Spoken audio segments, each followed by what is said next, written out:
Tuhan Yesus Kristus. Haleluya. Amin. Shalom jemaat yang dikasihi Tuhan. Saya percaya di dalam segala keadaan Tuhan tidak pernah meninggalkan kita. Karena Dia adalah Allah yang setia dan sanggup memberikan kemenangan di dalam segala tantangan.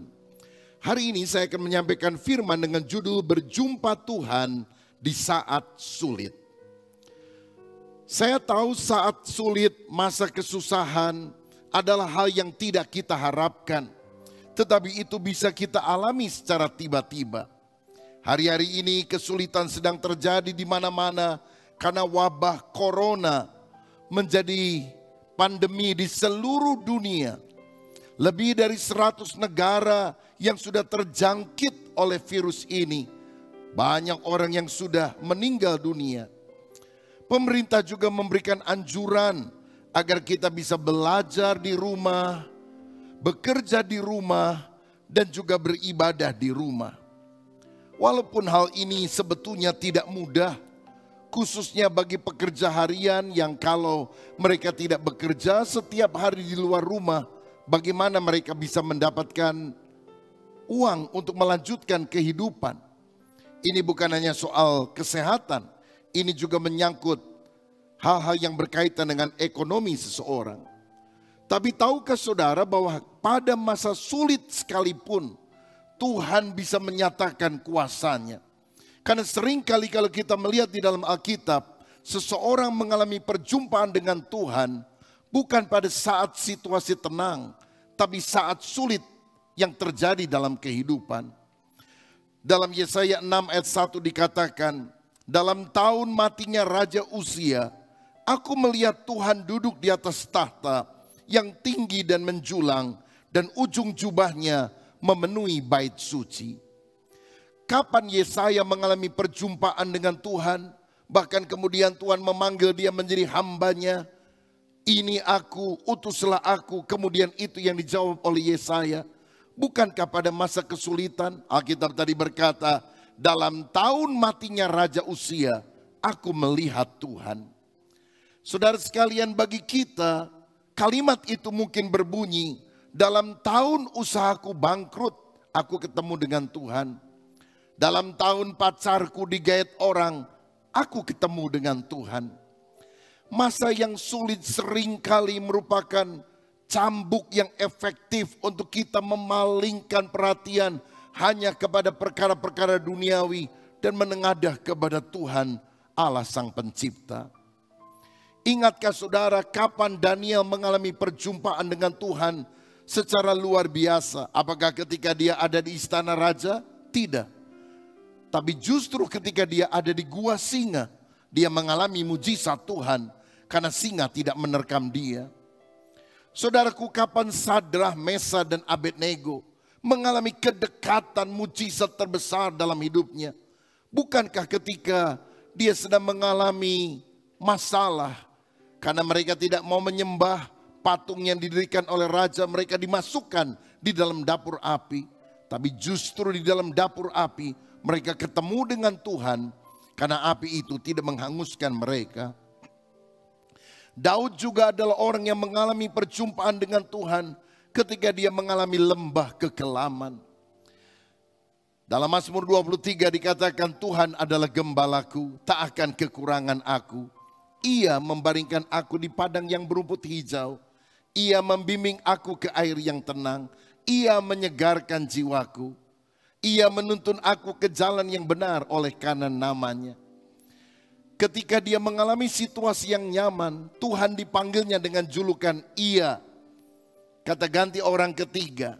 Tapi pada ayat 4 dikatakan, sekalipun aku berjalan dalam lembah kekelaman, aku tidak takut bahaya sebab Engkau besertaku. Gadamu dan tongkatmu itulah yang memberikan penghiburan bagiku. Engkau menyediakan hidangan bagiku di hadapan para lawanku. Apa sebutan Daud bagi Tuhan ketika dia mengalami lembah kekelaman? Bukan lagi ia, kata ganti orang ketiga, tapi berubah menjadi Engkau, kata ganti orang yang kedua. Mana yang lebih dekat? Ia atau Engkau? Tentu engkau. Itu berarti ketika situasi nyaman, kita memang mengenal Tuhan. Tapi mungkin sebatas iya. Tapi masa-masa sulit seperti sekarang, Tuhan justru ingin agar kita mengenal Dia lebih intim, lebih pribadi. Ini antara hubungan saya dengan engkau, Sang Pencipta di atas segala-galanya. Beberapa waktu yang lalu seorang teman mengirim sebuah tulisan melalui WA. Saya akan bacakan untuk saudara. Vatikan sepi, Yerusalem sunyi, tembok ratapan dipagari, gereja ditutup, jemaat dirumahkan, misa batal, jalan salib di stop, Paskah tak pasti, litani doa berubah, air suci menguap.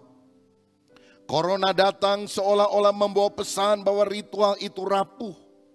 Ketika corona datang, engkau dipaksa mencari Tuhan. Bukan di Basilika Santo Petrus, bukan di dalam gereja, bukan di mimbar khotbah, bukan dalam baptis, bukan pada panggilan lonceng, bukan dalam misa minggu, bukan dengan jabat tangan.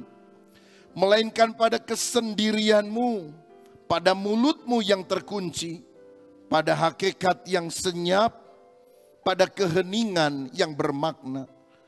Corona mengajarimu, Tuhan itu bukan melulu pada keramaian. Tuhan itu bukan melulu pada ritual.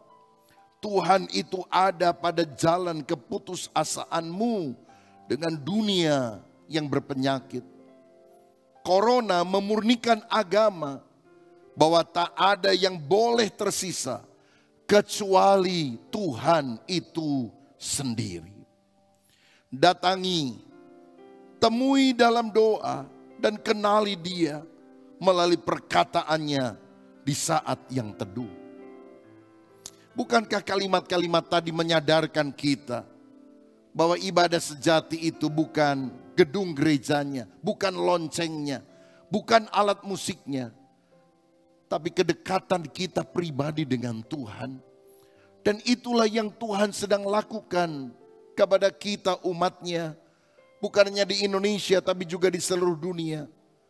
Mari umatku mendekat kepadaku, karena akulah yang akan memberikan perlindungan bagimu ketika hatimu dekat kepadaku.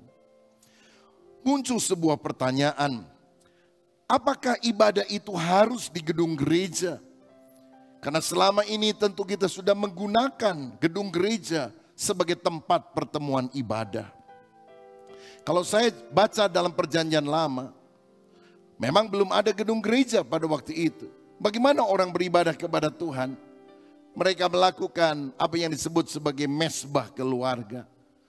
Nuh misalnya, setelah diselamatkan dari air bah, mengumpulkan semua keluarganya, mendirikan mesbah batu, mengorbankan korban bakaran di sana, lalu berdoa memuji dan menyembah Tuhan yang hidup.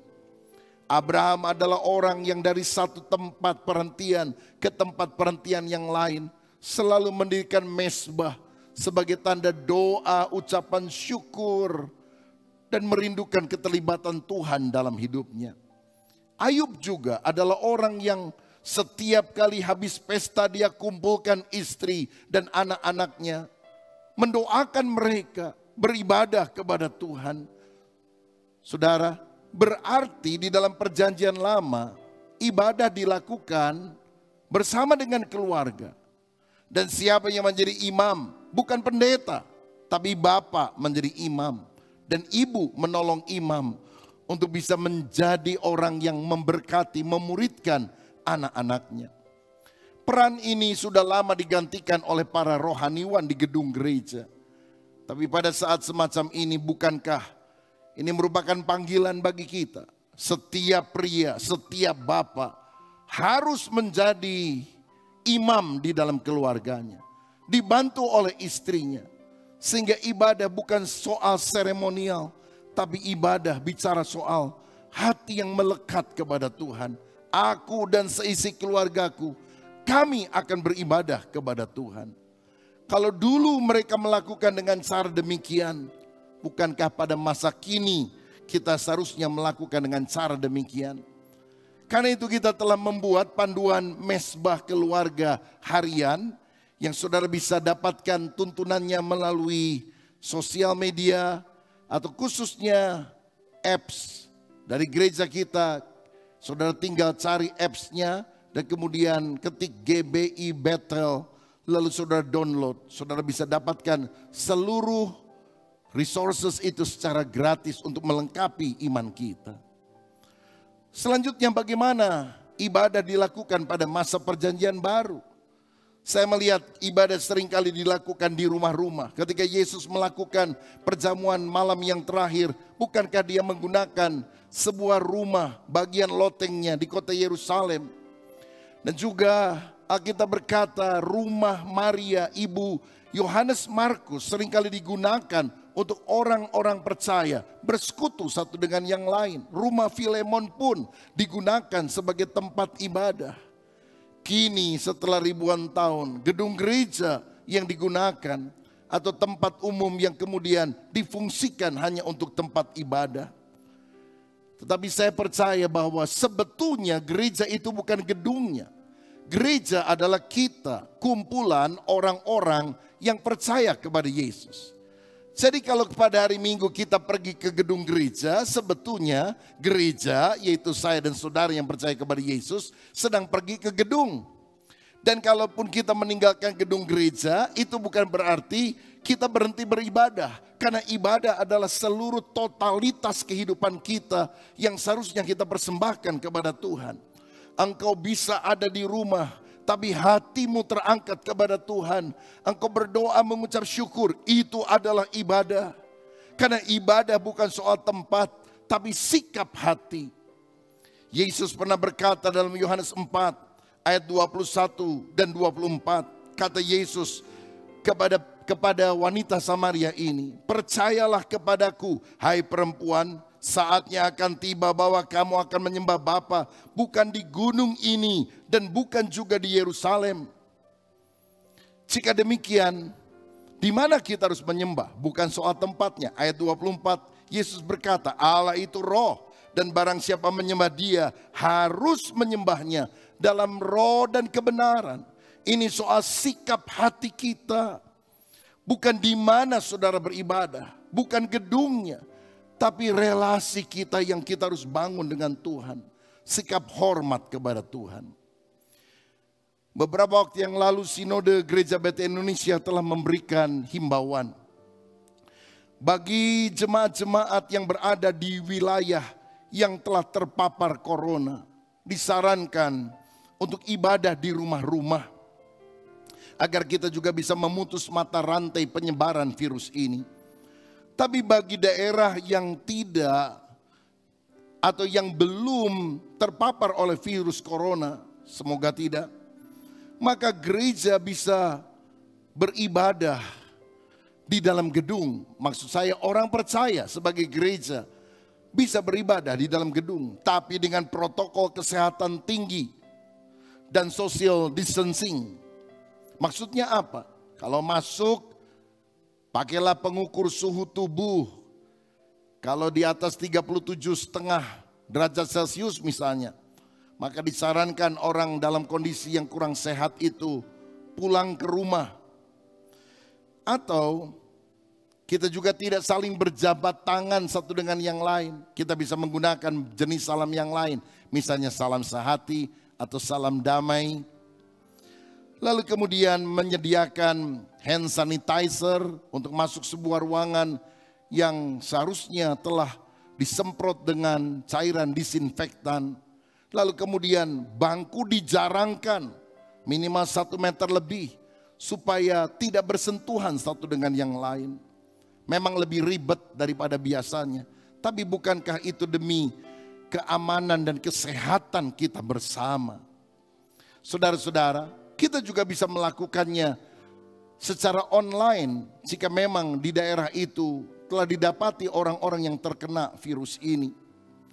Saya percaya sesuai dengan pernyataan Ketua Umum PGI, ibadah online tidak mengurangi kesucian ibadah. Allah kita bukanlah Allah yang gagap teknologi. Allah mampu bekerja melalui kemajuan teknologi. Jadi ketika saudara mengikuti ibadah secara streaming itu, secara online, selama hati kita sungguh-sungguh berpaut, berdoa, menyembah Tuhan, Tuhan hadir dan Tuhan akan memberkati hidup saudara secara luar biasa.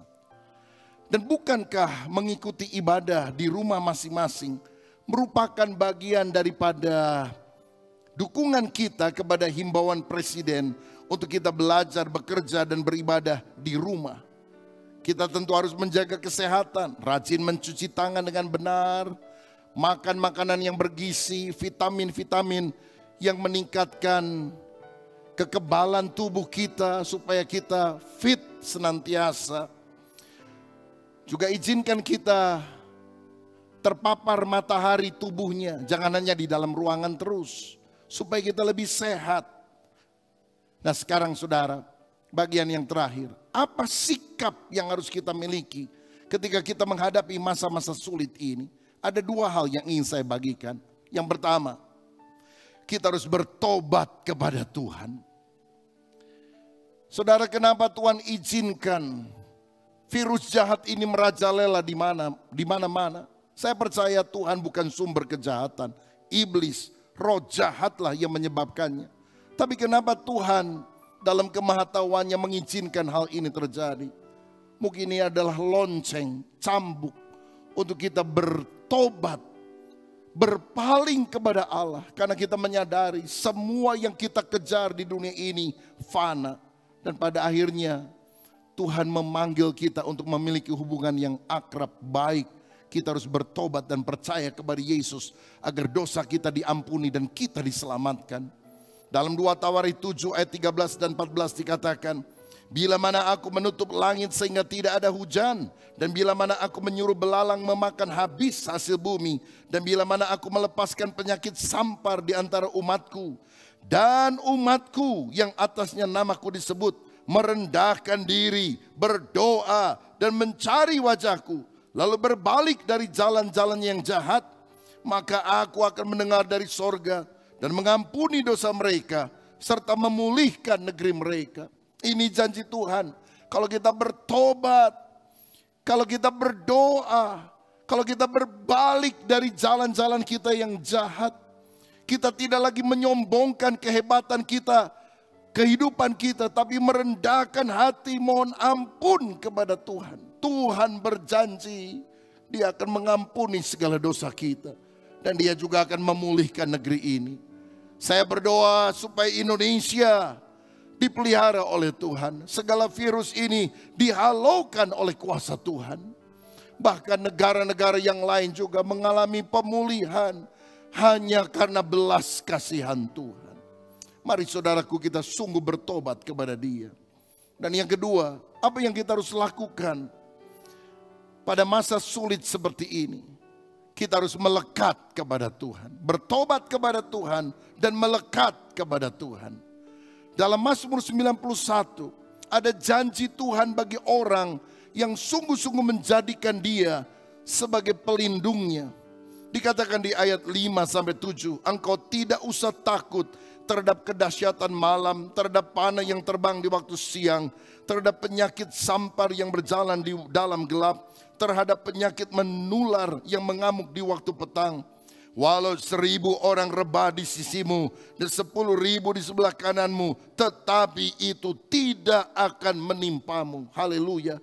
Ini janji Tuhan yang luar biasa, yang akan melindungi kita dari segala virus apapun. Banyak orang sekarang pakai masker. Saya dengar salah satu yang dianjurkan masker N95.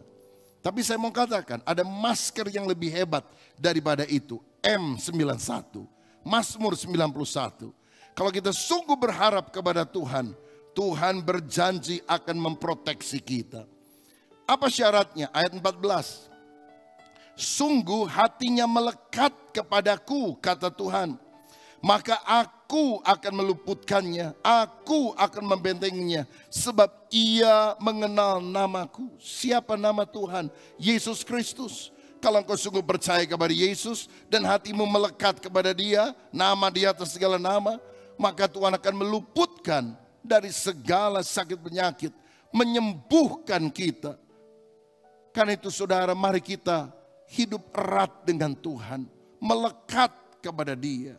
Jadikan Tuhan tempat perlindungan kita yang sejati. Mazmur 121 mulai ayat pertama dikatakan, aku melayangkan mataku ke gunung-gunung, dari manakah akan datang pertolonganku? Ayat 2, pertolonganku ialah dari Tuhan yang menjadikan langit dan bumi. Ayat selanjutnya, ia tidak akan membiarkan kakimu goyah, penjagamu tidak akan terlelap. Sesungguhnya tidak terlelap dan tidak tertidur penjaga Israel. Tuhanlah penjagamu, Tuhanlah naunganmu di sebelah tangan kananmu. Matahari tidak menyakiti engkau pada waktu siang, atau bulan pada waktu malam. Tuhan akan menjaga engkau terhadap segala kecelakaan. Ia akan menjaga nyawamu. Tuhan akan menjaga keluar masukmu dari sekarang sampai selama-lamanya. Bukankah ini janji Tuhan yang luar biasa? Kalau kita sungguh menjadikan Dia tempat perlindungan kita, Dia tidak pernah terlelap, Dia tidak pernah tertidur. Tuhan akan menjaga kita. Dia akan memperpanjang umur hidup kita. Saya mau katakan dengan iman, saudara yang mengikuti ibadah pada hari ini, dalam nama Yesus, tidak ada seorang pun di antara kita yang mati karena virus corona. Karena hidup kita tidak ditentukan oleh virus ini. Hidup kita ada di tangan Tuhan. Soal mati hidup itu di tangan Tuhan, saudara. Kalau belum waktunya Tuhan, selembar rambut tidak akan jatuh dari atas kepala kita. 1000 rebah di kiri, 10.000 rebah di kanan, kita akan tetap berdiri. Kalau sudah waktunya Tuhan, caranya apa saja, Tuhan bisa memanggil kita. Tapi selama kita masih ada tugas di bumi, selama kita diberi kesempatan untuk melayani berbuah, hiduplah lekat dengan Tuhan. Karena justru pada masa krisis semacam ini, di mana orang takut, mereka membutuhkan kabar baik dari Yesus Kristus. Terlalu banyak berita buruk dari media massa. Injil adalah kabar baik. Percayalah kepada Tuhan, engkau akan selamat, engkau dan seisi keluargamu. Bahkan Injil menyatakan orang yang percaya kepada Yesus, kalau mati, Tuhan akan memberikan surga yang luar biasa. Mati cuma istilahnya tutup mata di bumi, buka mata di surga. Cuma ciluk bah. Jadi apa yang kita takutkan? Karena itu saudara, pada masa sulit, biarlah hati kita tertuju kepada Tuhan. Biar kita mengalami perjumpaan dengan Tuhan. Seperti Yesaya berjumpa dengan Tuhan di masa sulit. Seperti Daniel, Sadra, Mesa, Abednego. Bahkan Daud mengalami kedekatan yang paling akrab dengan Tuhan pada masa sulit. Biarkan masa sulit ini merupakan kesempatan bagi Tuhan untuk memanggil saudara.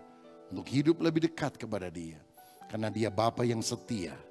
Bapa yang selalu ingin agar kita anak-anaknya berada dekat dengan Dia. Tuhan Yesus memberkati kita. Amin. Saya ajak kita nyanyikan sebuah pujian, Bapa Kau Setia.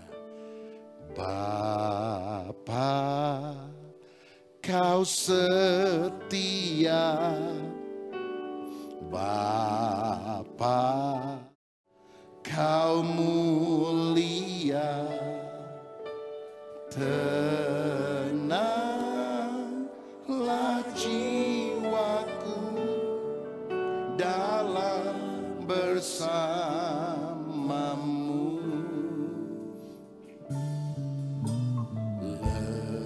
Lebih dari harta, Kaulah segalanya.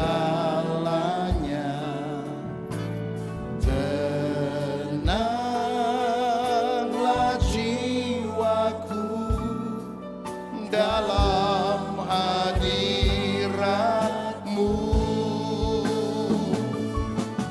Kau tunjukkan kasih setia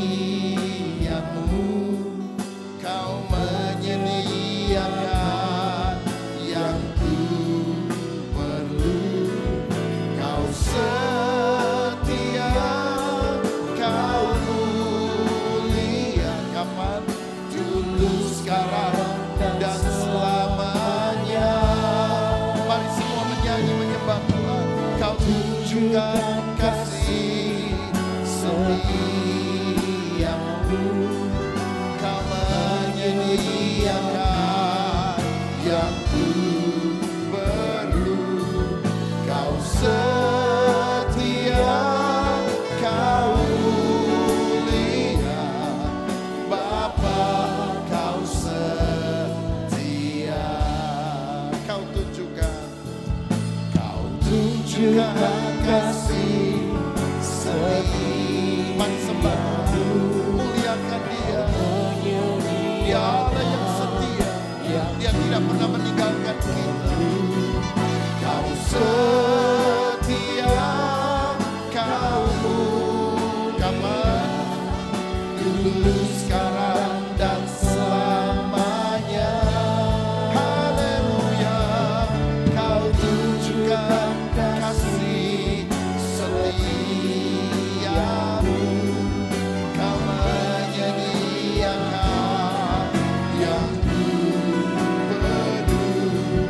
Kau setia, Kau mulia, Bapa, Kau setia. Amin. Kau setia, Kau setia, Kau setia, Kau sekali lagi. Kau setia, Kau mulia, Bapa. Amin. Kau setia.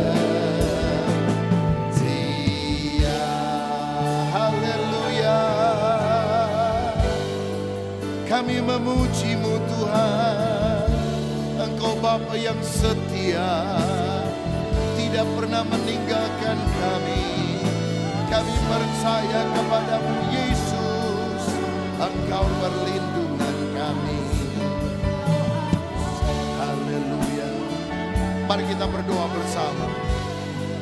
Bapa Surgawi, kami telah mendengar firman. Masa-masa yang sulit yang kami anggap buruk seringkali merupakan kesempatan untuk kami mengalami perjumpaan dengan Tuhan.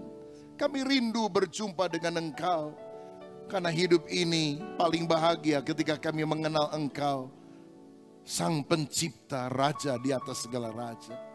Itu sebabnya ya Tuhan, di tengah segala kondisi yang ada, biar kami tidak takut dan gentar. Biar kami hidup mengandalkan Tuhan. Kami bertobat dari segala dosa kami. Kami melekat kepada Tuhan. Kami percaya Engkau adalah perlindungan kami yang utama. Basuh kami dengan darah Yesus. Urapi kami dengan Roh Kudus. Kami berdoa buat bangsa Indonesia yang sedang dilanda oleh wabah corona. Di dalam nama Tuhan Yesus kami mohon kemurahan hati Tuhan. Lalukanlah wabah ini dari bangsa kami.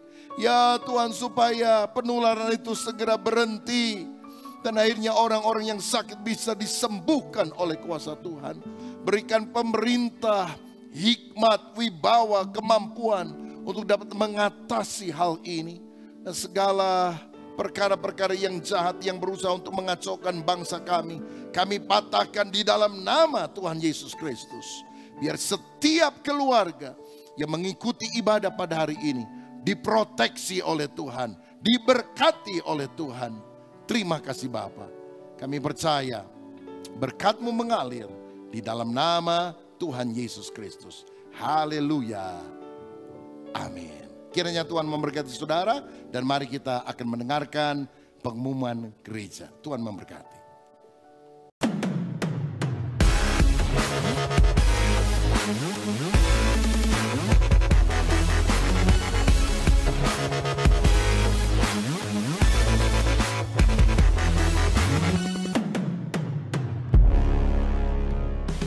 Shalom jemaat terkasih, jumpa kembali bersama saya Funi dalam Battle News pekan ini.